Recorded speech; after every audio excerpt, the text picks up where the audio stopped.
As we work together as partners to ensure your students' success not only in the first year, but throughout their career at Indiana State University, it's really important that both you and they understand about academic standing, both the positive consequences of academic standing and the adverse or negative consequences of academic standing. First, just so that we're all on the same page, ISU uses a 4-point GPA system. And rest assured, your student's UC advisor is going to explain that system to them and show them how to calculate their grades on a GPA calculator so they understand how an individual grade will calculate and be based on that 4-point system. So, as the Dean of the University College, it is my expectation that your students are going to be successful. And what I'm really hopeful for is that the vast majority of them at the end of the first term and going forward will receive Dean's List recognition.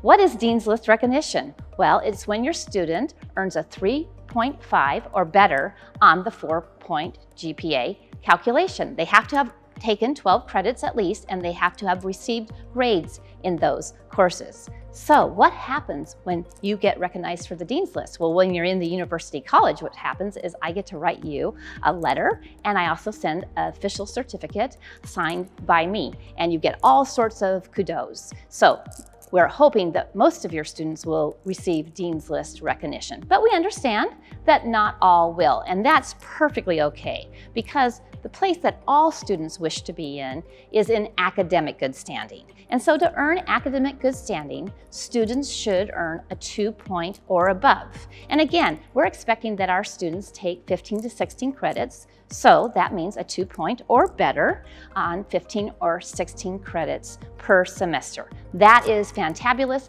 That's going to ensure that they persist until the next semester, that they are able to graduate in a timely fashion, 4 years, and that's what we all wish for. So, unfortunately, because it is a difficult transition from high school to college, some students struggle, and some students start a little bumpy, have a bumpy ride, and as a result, they can't quite recover their grades, even if we have interim grades that kind of warn them that they are at risk for going down the wrong path in terms of academic standing, and some students find themselves on academic probation. Academic probation has consequences. While the student will be permitted to return to the institution the very next semester, they will be on probation. There will be conditions of their probation. And by the way, a lot of extra resources to scaffold them to ensure their success. But if they don't turn things around, what will in fact happen is that they will be academically dismissed at the end of the following semester.